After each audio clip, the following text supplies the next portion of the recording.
इयत्ता 10वी, विषय मराठी, इंग्रजी माध्यम. स्थूल वाचन. मोठे होत असलेल्या मुलांनो. लेखक आहेत डॉक्टर अनिल काकोडकर. डॉक्टर अनिल काकोडकर हे सुप्रसिद्ध अणुशास्त्रज्ञ आहेत. अणुशास्त्रज्ञ म्हणजेच ऑटोमिक रिसर्च सेंटर में काम करने वाले एक वैज्ञानिक, या फिर उनको हम साइंटिस्ट भी कहेंगे.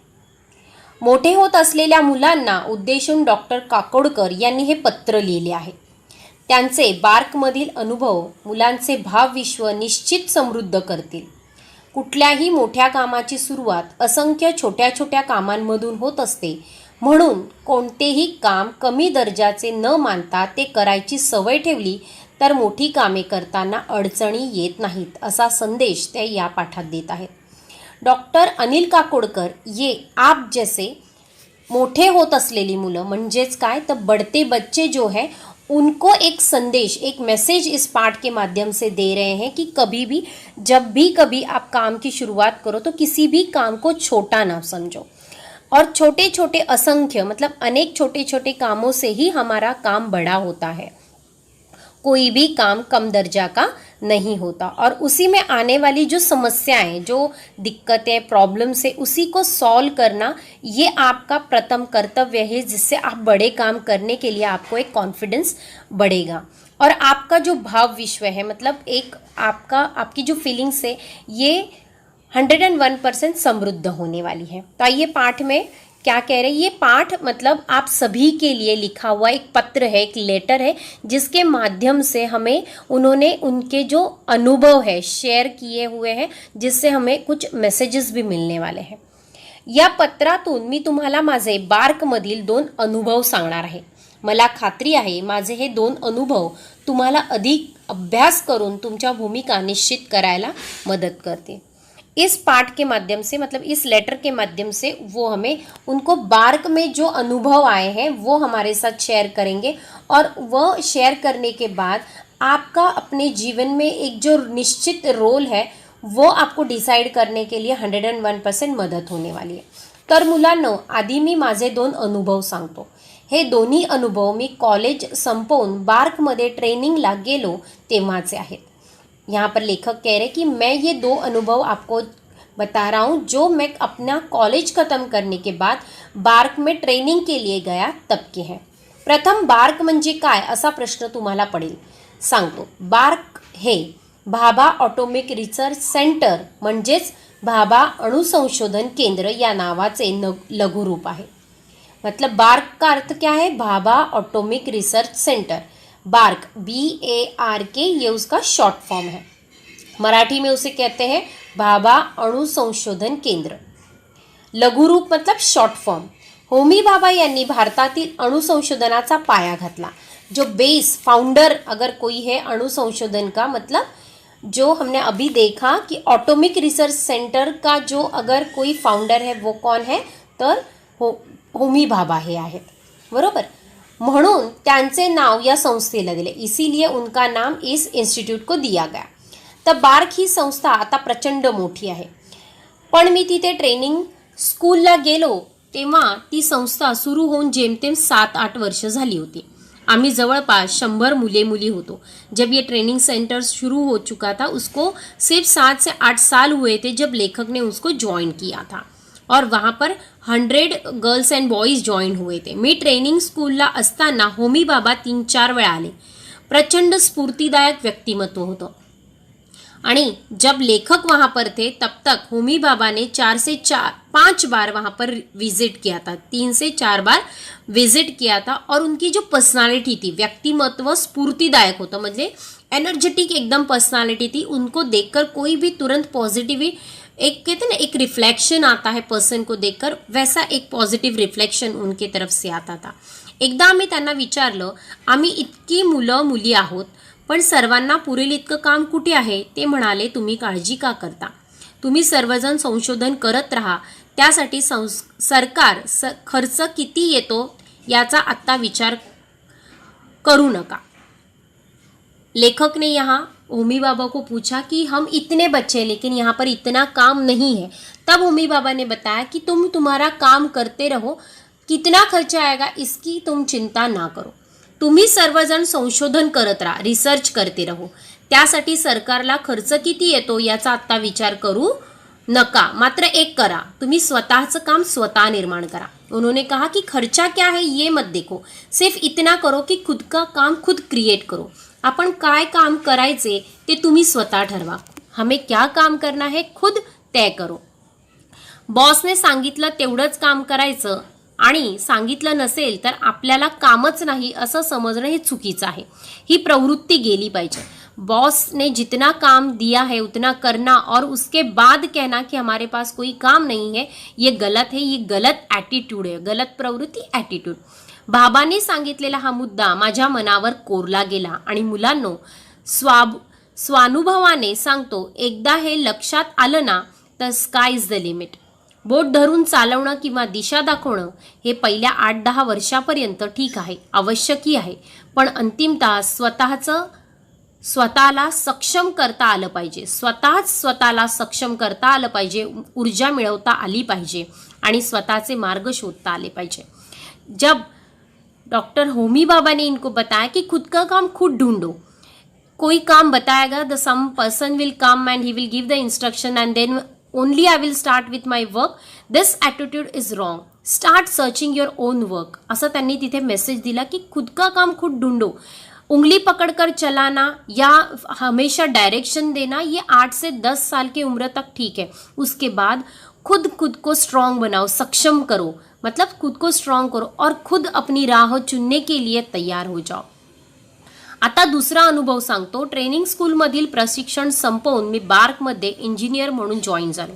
अब यहाँ पर उन्होंने एक सेकेंड उनका एक्सपीरियंस बताया कि जब उनके ट्रेनिंग खत्म होने के बाद वो बार्क में ॲज अ इंजिनियर जॉइन हुए, तेव्हा तिथे मेटलायझिंग प्रक्रियेवर मला काम करायला सांगण्यात आलं.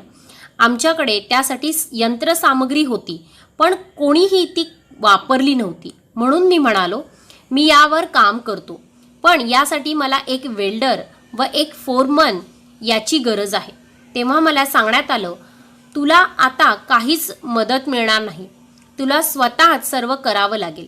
वरिष्ठांची आज्ञा म्हणून मी सुरुवात केली आणि बरीच धडपड करून ते काम पूर्ण केलं. जब एज अ इंजीनियर बार्क में ज्वाइन हुए तो उनको जो एक सेक्शन दिया गया दैट इज मेटलाइजिंग प्रक्रिया.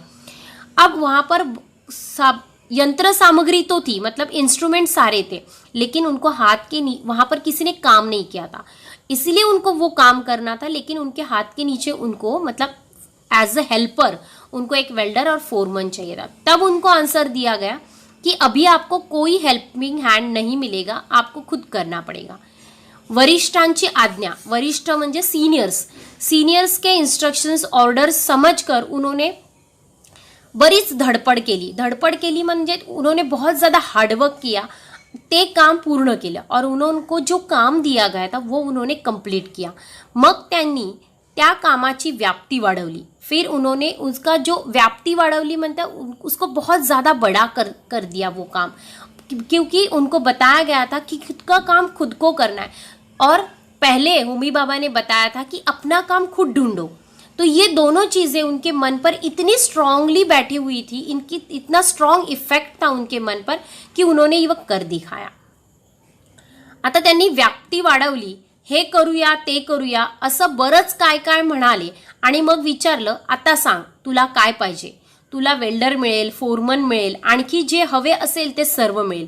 यावर मी म्हणालो, आता मला काहीच नको, मी स्वतः सर्व करीन. तेव्हा ते म्हणाले, काम सुरू करण्याआधीच लोक काय मागण्या करतात आणि या वृत्तीमुळे आतापर्यंत ते काम झालेलं नव्हतं.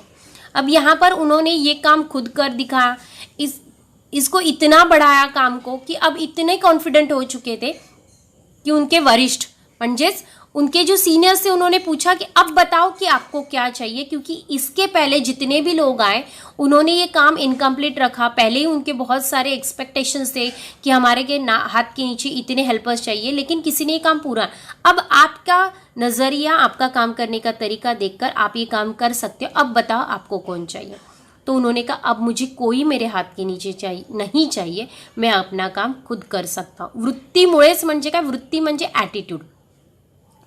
म्हणून आम्ही तुम्हा वेल्डर व फोरमन द्यायला नाही म्हणालो, मात्र आता तुझ्या हाताखाली पाहिजे तेवढे लोक घे आता ते तुझं ऐकतील, कारण त्यांनी पाहिलंय तू हे करू शकतोस. आणि आता हेही लक्षात घे की एकटा माणूस जास्त काम करू शकत नाही. थोडक्यात काय तर तुम्ही करू शकता हे आधी दाखवा, मग इतरांना काम सांगा. आपल्याला येत नसताना दुसऱ्यांना काम सांगणं योग्य नहीं. हा धड़ा त्या दुसऱ्या अनुभवातून मी शिकलो. आता यहाँ पर वरिष्ठ ने कहा कि जब हमें कोई काम आता है तो ही हमें दूसरों को इंस्ट्रक्शंस देने का अधिकार होता है. जब तक हम वो काम नहीं करते तब तक कोई हमारी बात भी नहीं सुनता, ना ऑर्डर सुनता है. इसीलिए अब हमने देखा है कि ये काम तुम कर सकते हो. अब तुम्हारे हाथ के नीचे तुम कितने भी लोग चाहिए उतने ले सकते हो, क्योंकि ये काम आप अकेले नहीं कर सकते.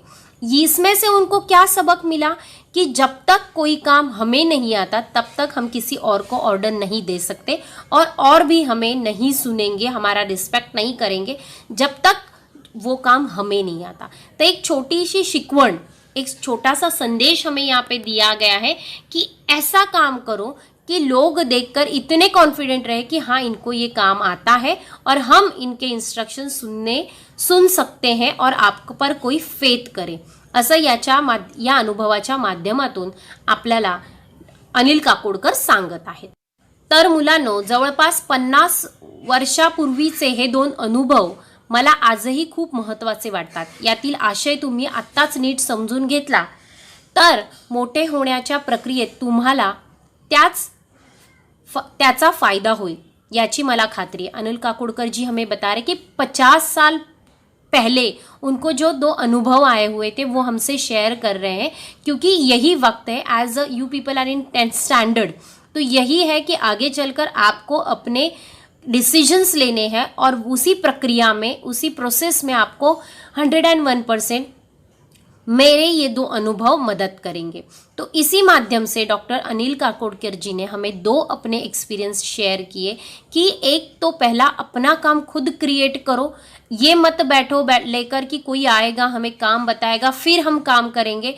खुद ढूंढो, अपना काम क्रिएट करो, कॉन्फिडेंस रहो. और सेकेंड ये है कि एक काम ऐसा करो जिससे देखने वाला या आपके साथ काम करने वाला आप पर इतना भरोसा करे कि दिस पर्सन कि वो है इतना लायक कि मैं इसके साथ काम कर सकता हूँ, क्योंकि जब तक वो काम आपको नहीं आता आपके इंस्ट्रक्शंस कोई नहीं सुनेगा. इसीलिए ऐसे 2 अनुभव. और सबसे एक बड़ी बात और सबसे अच्छी बात अनिल काकोडकरनी यहाँ पर हमें बताई है की कोणत्याही कामाला छोटं मानू नका, कमी दर्जाचं मानू नका, लेखू नका. अर्थात कोई भी काम कभी भी छोटा मत समझो.